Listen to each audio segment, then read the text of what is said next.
ಶಾಂತವಾಗಿದ್ದ ಬಳ್ಳಾರಿ ಒಳಗಡೆ ಯಾವಾಗ ಗಾಲಿ ಜನಾರ್ದನ ರೆಡ್ಡಿ ಅವರು ಮತ್ತೆ ಎಂಟರ್ ಆದ್ರೂ ರಿಪಬ್ಲಿಕ್ ಆಫ್ ಬಳ್ಳಾರಿ ಆಗ್ಲಿಕ್ಕೆ ಪ್ರಾರಂಭ ಆಗಿದೆ. ಗಲಾಟೆ, ಗದ್ದಲ, ಗನ್ ಕಲ್ಚರ್ಗೆ ಜನಾರ್ದನ್ ರೆಡ್ಡಿ ಅವರೇ ಕಾರಣರಾಗ್ತಿದ್ದಾರೆ ಅನ್ನೋ ಆರೋಪ. ಏನ್ ಹೇಳ್ತೀರಿ? ಅದು ನಿಮಗೆ ಸತ್ಯ ಅನಿಸಿದ್ರೆ ಹಾಗೆ ಹೇಳಿ. ನಿಮ್ಮ ಉತ್ತರ ಬೇಕು ಸರ್. ಅಲ್ಲ, ನಿಮಗೆ ಏನ್ ಕರೆಕ್ಟ್ ಅನ್ಸಿದೆ ಅದನ್ನೇ ತಾವ್ ಹೇಳ್ತಾ ಇದ್ದೀರಲ್ಲ. ಇಲ್ಲ, ಇದು ನನ್ನ ಹೇಳಿಕೆ ಅಲ್ಲ. ಇದು ಭರತ್ ರೆಡ್ಡಿ ಆದಿಯಾಗಿ ಕಾಂಗ್ರೆಸ್ನ ಸಮಸ್ತ ನಾಯಕರು ಮಾಡ್ತಿರೋ ಆರೋಪ ಇದೇನೆ. ಯಾವಾಗ ಗಾಲಿ ಜನಾರ್ದನ್ ರೆಡ್ಡಿ ಅವರು ಬಳ್ಳಾರಿಯಿಂದ ಆಚೆ ಇದ್ರು ಅಲ್ಲಿವರೆಗೂ ಎಲ್ಲ ಚೆನ್ನಾಗಿತ್ತು. ಇವಾಗ ಬಂದ್ರು ಮತ್ ಗಲಾಟೆ ಶುರುವಾಯ್ತು. ಇದು ಕಾಂಗ್ರೆಸ್ನವರ ಆರೋಪ, ನನ್ನ ಹೇಳಿಕೆ ಅಲ್ಲ. ಸ್ಮಿತಾ ಅವರೇ, ಇವಾಗ ನಿಮ್ಮ ಪತ್ರಕರ್ತರು ಇಲ್ಲೇ ಬಳ್ಳಾರಿಯಲ್ಲಿ ಇದ್ದಾರೆ. ನಾಳೆ ಬೆಳಿಗ್ಗೆಯಿಂದ ಇಡೀ ನಗರದಲ್ಲಿ ಎಲ್ಲರ ಹತ್ರ ಇಂಟರ್ವ್ಯೂಗಳು ಮಾಡಿ, ಸಾಮಾನ್ಯ ಜನರಿಂದ ಹಿಡಿದು ವ್ಯಾಪಾರಸ್ಥರವರೆಗೆ, ಆ ನಂತರ ನೀವು ನನಗೆ ಇಂಟರ್ವ್ಯೂ ಕರೀರಿ, ನಾನು ನಿಮ್ ಜೊತೆ ಮಾತಾಡ್ತೀನಿ ಈ ಪ್ರಶ್ನೆಗೆ. ಮತ್ತೊಂದ್ ಕಡೆಯಲ್ಲಿ ಈ ಬ್ಯಾನರ್ ವಿಚಾರಕ್ಕೆ ಸಂಬಂಧಪಟ್ಟಂತೆ ಹುಡುಗರು ಲೆವೆಲ್ ಅಲ್ಲಿ ಗಲಾಟೆ ಆಗ್ತಾ ಇತ್ತು.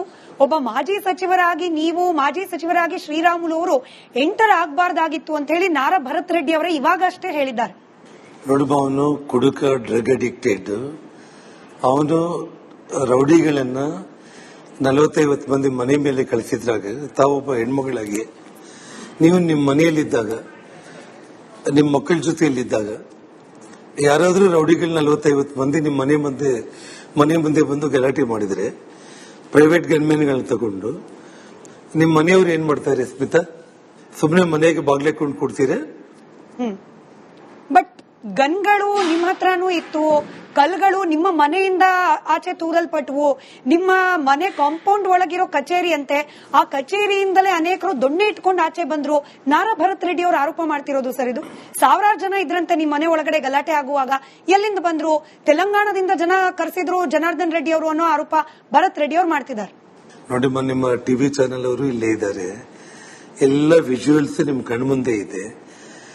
ಯಾರು ನಾವು ನಮ್ಮ ಮನೆ ಒಳಗಡೆ ಇದ್ದೀವಿ, ಯಾರು ನಮ್ಮ ಮನೆ ಹತ್ರ ಬಂದ್ರು, ಯಾರು ನಮ್ಮ ಮನೆ ಮೇಲೆ ದಾಳಿ ಮಾಡಿದ್ರು, ಯಾರು ನಮ್ಮ ಮನೆ ಮೇಲೆ ಕಲ್ತೂರಾಟ ಮಾಡಿದ್ರು, ಯಾರು ಫೈರಿಂಗ್ ಮಾಡಿದ್ರು, ಈ ವಿಜುವಲ್ಸ್ ಎಲ್ಲ ನಿಮ್ ಕಣ್ಮುಂದೆ ಇಟ್ಕೊಂಡು ಸ್ಮಿತಾ, ಒಬ್ಬ ಪತ್ರಕರ್ತೆಯಾಗಿ ನೀವೇನ್ ಕೇಳ್ತಾ ಇದ್ದೀರಲ್ಲ ಪ್ರಶ್ನೆ, ಇದಕ್ಕೇನು ಉತ್ತರ ಕೊಡಬೇಕನ್ನೋದು ನಮಗಂತೂ ಅರ್ಥ ಆಗ್ತಾ ಇಲ್ಲ. ನಾನು ಸರ್, ಪತ್ರಕರ್ತೆಯಾಗಿ ನಾನು ಎರಡೂ ಕಡೆಯ ವಾದದಿಂದ ಹುಟ್ಟಿರುವ ಅನುಮಾನಗಳನ್ನ ವೀಕ್ಷಕರಿಗೆ ಒಂದು ಉತ್ತರ ಪಡ್ಕೊಳ್ಳೋ ಪ್ರಯತ್ನವನ್ನು ಮಾಡ್ತಿದ್ದೀನಿ ಅಷ್ಟೇ.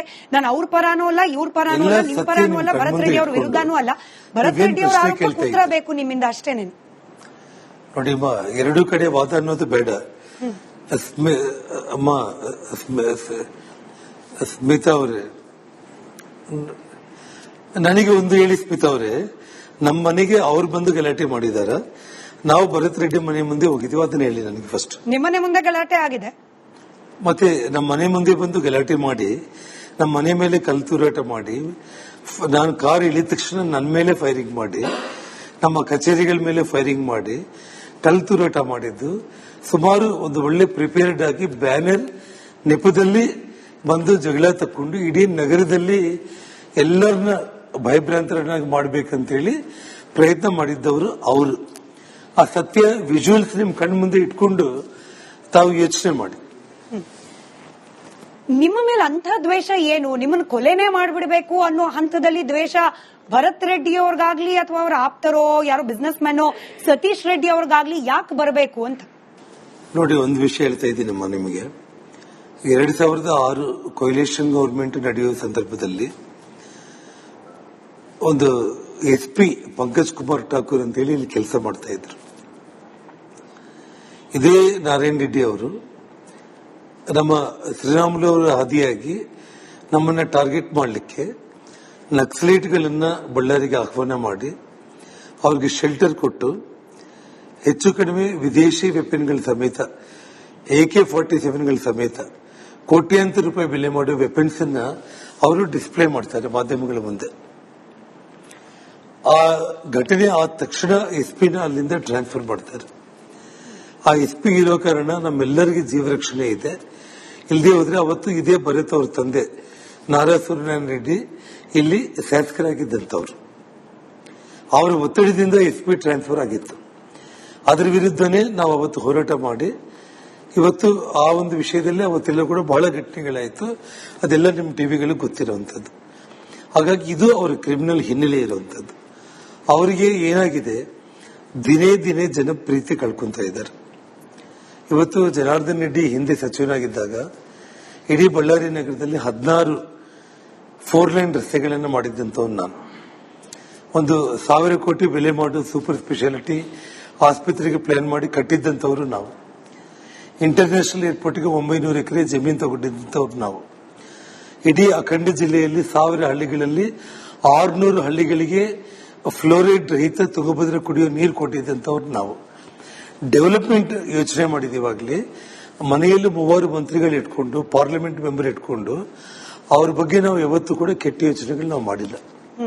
ಅಷ್ಟು ಶಾಂತ ರೀತಿಯಿಂದ ಇತ್ತು. ಇವತ್ತು ಇವನು ಅವ್ರ ತಂದೆ ಓನ್ಲಿ ಒನ್ ಟೈಮ್, ಒಂದೇ ಸಲ MLA ಆದ, ಅಲ್ಲಿಗೆ ಅಂತ್ಯ ಆಯಿತು. ಇವನು ಕೂಡ ಇವತ್ತು MLA ಆದ ತಕ್ಷಣ ನಾಳೆ 28 ಚುನಾವಣೆಯಲ್ಲಿ ಇವನಿಗೆ ರಾಜಕೀಯ ಅಂತ್ಯ ಕಾಣ್ತಾ ಇದೆ ಅಂತ ಹೇಳಿ ಇವತ್ತು ಈ ರೀತಿ ಜನಪ್ರೀತಿ ನಮ್ಮ ಬಗ್ಗೆ ಏನು ಹೆಚ್ಚಾಗ್ತಾ ಇದೆ ಅದನ್ನು ದೃಷ್ಟಿಯಲ್ಲಿಟ್ಕೊಂಡು ಒಂದು ಗಾಬರಿ ವಾತಾವರಣ, ಶಾಂತಿ ಭಗ್ನ ಮಾಡಿದ್ರೆ ಜನರು ನನ್ನ ಹಿಡಿತದಲ್ಲಿ ಬರಬಹುದು ಅನ್ನುವಂತ ಒಂದು ಭಯದ ವಾತಾವರಣ ಸೃಷ್ಟಿ ಮಾಡೋದಕ್ಕೆ ಒಂದು ಬ್ಯಾನರ್ ನೆಪದಲ್ಲಿ ಇದೆಲ್ಲ ಮಾಡಿರುವಂತದ್ದು. ಬಟ್ ಕ್ರಿಮಿನಲ್ಗಳು ಅಂತ ಹೇಳಿ ನೀವ್ ಹೇಳಿದ್ರಿ, ಸೂರ್ಯನಾರಾಯಣ ರೆಡ್ಡಿ ಅವರನ್ನ, ಅವರ ಮಗ ಕೂಡ ಅದೇ ಹಾದಿಯಲ್ಲಿ ಹೋಗ್ತಿದ್ದಾರೆ ಅಂತ ಹೇಳಿ. ಸೇಮ್ ಪ್ರಶ್ನೆಯನ್ನ ನಾರಾ ಭರತ್ ರೆಡ್ಡಿ ಕೇಳಿದಾಗ ಗಾಲಿ ಜನಾರ್ದನ್ ರೆಡ್ಡಿ, ಶ್ರೀರಾಮುಲು ಬಿಟ್ರೆ ಬೇರೆ ಯಾರು ಕೂಡ ಸೂರ್ಯನಾರಾಯಣ ರೆಡ್ಡಿ ಅವರನ್ನ ಕ್ರಿಮಿನಲ್ ಅಂತ ಕರೆಯೋದಿಲ್ಲ. ಸಾವಿರಾರು ದೇವಸ್ಥಾನಗಳನ್ನ ಕಟ್ಟಿದ್ದಾರೆ. ಗ್ಲೋಬಲ್ ಲೆವೆಲ್ ಮರ್ಚೆಂಟ್ ಅವರು ಗ್ರೆನೈಟ್ ಬಿಸ್ನೆಸ್ ನಲ್ಲಿ ಗ್ಲೋಬಲ್ ಲೆವೆಲ್ ಅಲ್ಲಿ ಅವಾರ್ಡ್ಗಳು ಸಿಕ್ಕಿದೆ. ಇಂಥ ಬ್ಯಾಕ್ ಗ್ರೌಂಡ್ ನಾವು ನಾನು ಲಂಡನ್ ನಲ್ಲಿ ಓದ್ಕೊಂಡು ಬಂದಿದ್ದೀನಿ. ನಾವೆಲ್ಲ ಕ್ರಿಮಿನಲ್ಗಳು, ಯಾರು ಹೇಳ್ತಿದ್ದಾರೆ ಅವರೇ ಕ್ರಿಮಿನಲ್ಗಳು. ಹೇಳ್ತಿರೋದು ನಾನಲ್ಲ ಸರ್. ಸ್ಮಿತಾ ಅವರೇ, ಅವನು ಲಂಡನ್ ನಲ್ಲಿ ಇವತ್ತು ನಿಮ್ಮ ಮನೆ ಅಕ್ಕಪಕ್ಕ ಇರುವಂತ ಒಂದು ಮಿಡಿಲ್ ಕ್ಲಾಸ್ ಫ್ಯಾಮಿಲಿ ಹುಡುಗರು ಕೂಡ ಬ್ಯಾಂಕ್ ಅಲ್ಲಿ ಲೋನ್ ತಗೊಂಡು ಲಂಡನ್ಗೆ ಹೋಗಿ ಬರ್ತಾ ಇದ್ದಾರೆ. ಯಾರ ಮಕ್ಕಳು, ಆ ತಂದೆ ತಾಯಿಗಳು ಯಾವ ರೀತಿ ಯಾವ ರೀತಿ ಸಂಸ್ಕಾರ ಕಲಿಸಿದ್ದಾರೆ ಅನ್ನೋದು ಬಹಳ ಇಂಪಾರ್ಟೆಂಟ್. ಅವನ ಭಾಷೆ ನೀವು ನೋಡ್ತಾ ಇದ್ದೀರಿ. ನಾನು ಮನೆ ಸುಟ್ಬಿಡ್ತೀನಿ ಅಂತ ಹೇಳಿದ್ದವನು ಕ್ರಿಮಿನಲ್ ಅಲ್ದಂಗೆ ಇನ್ನೇನಾಗ್ತಾರೆ ಸ್ಮಿತಾ ಅವರೇ?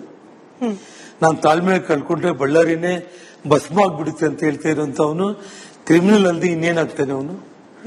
ಯಾಕೆ ಇದ್ದಕ್ಕಿದ್ದ ಹಾಗೆ ಈ ಮಟ್ಟಿಗೆ ಗಲಾಟೆಗಳಾಗ್ಲಿಕ್ಕೆ ಕಾರಣ ಏನಾಯ್ತು ಜನಾರ್ದನ್ ರೆಡ್ಡಿ ಅವರೇ? ನೀವು ವಾಪಸ್ ಬಂದ್ರಿ, ದೂರ ಆಗಿದ್ದ ಶ್ರೀರಾಮುಲು ಅವರು ಕೂಡ ಜೊತೆಯಲ್ಲಿದ್ರು, ಅಪೋನೆಂಟ್ ಆಗಿ ನಿಂತಿದ್ದ ಸೋಮಶೇಖರ್ ರೆಡ್ಡಿ ಅವರು ಕೂಡ ಒಂದಾದ್ರು. ಬಿಜೆಪಿಯ ಪ್ರಾಬಲ್ಯ ಹೆಚ್ಚಾಗ್ತಿರೋದನ್ನ ಸಹಿಸಿಕೊಳ್ಳೋಕಾಗದೆ ಏನಾದ್ರೂ ಹೀಗ್ ವಾತಾವರಣ ಆಗ್ತಾ ಇದೆಯಾ? ಇದು ತಾವು ಏನು ಪ್ರಶ್ನೆ ಕೇಳಿದ್ರಲ್ಲಮ್ಮ, ಅದು ಸತ್ಯ. ಅವರ ಜನಪ್ರೀತಿ ಕುಗ್ಗೋಗ್ತಾ ಇದೆ. ನಾವೆಲ್ಲರೂ ಒಟ್ಟಾಗಿದ್ದೀವಿ, ಒಗ್ಗಟ್ಟಾಗಿದ್ದೀವಿ.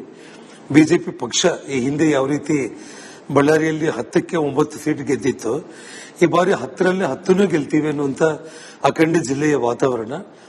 ರಾಜಕೀಯ ಒಂದು ಅಸ್ತಿತ್ವ ಕಳ್ಕೊಂಡ್ಬಿಡ್ತೀವಿ ಅನ್ನುವಂತ ಒಂದು ಭಯ.